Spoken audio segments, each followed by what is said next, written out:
So, this video is going to act as an introduction to your next unit, which is about planning for children's physical and emotional needs.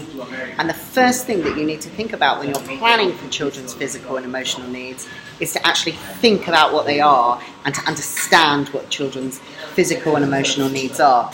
So, in this short video, I'm going to walk you through some of the key concepts that you're going to explore as part of developing this unit. So we've included Maslow's hierarchy of needs as an introduction to think about what children need right from the very basic needs that they have, such as food, shelter, water, rest, the key things that anybody needs before you move up the triangle.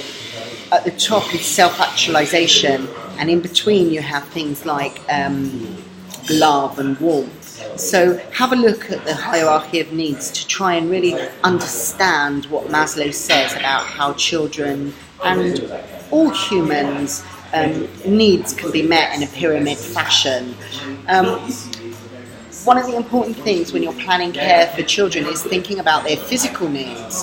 So thinking about making sure they get enough sleep, enough rest, and children that are very little will need to sleep multiple times throughout the day. Most children in day nurseries, say from the age of 1.5, something like this, will have an afternoon sleep after their lunch usually.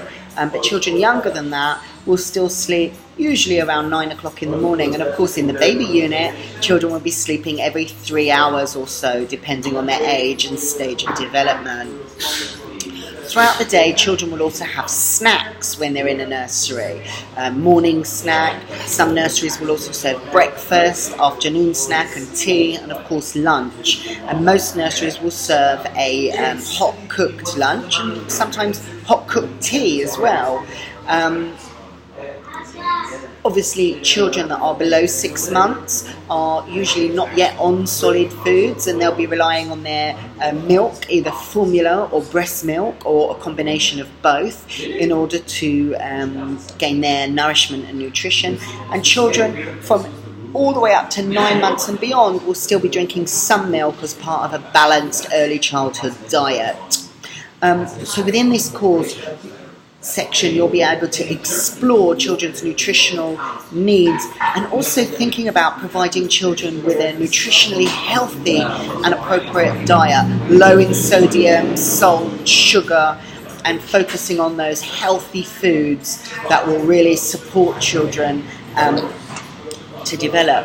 Another key aspect about providing children's physical needs is thinking about their exercise, right from very small babies, thinking about not carrying around the babies all the time and doing everything for them, but having them on the floor and having tummy time and the opportunity to cool and explore the world for themselves. And obviously as they get older, physical activities and games and walking, not just being pushed around in their buggy all the time and everywhere. And of course getting outside and the importance of fresh air and outside play and how that can really impact positively on children's physical development.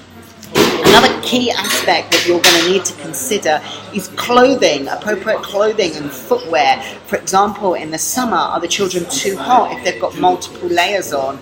You know, something slinky like this to keep them cool throughout the day, but making sure that they are warm enough. And when children start to walk, obviously they need to have appropriate footwear. These are all things that you're going to have the opportunity to explore in this unit on caring for children. Consistency of care is another key aspect of ensuring that children's physical and emotional needs are fully met. And consistency of care can mean having a key worker, for example, in an early years provision where you're assigned to really get to know the child and manage their care needs. And consistency of care means not chopping and changing who's caring and looking after a particular child all the time, but providing for some consistency so the child has the opportunity to build up trust and security in their key person. And finally, one of the key aspects that I just want to highlight for you is the importance of consulting with children and their parents and them having a choice and a say in how their day and how their care routine goes. And that could be, for example, about children making choices about what they want to wear or how they want to wear it or where they want to play, inside or outside, or who they want to play with. These are all really key aspects for supporting children's physical and emotional needs.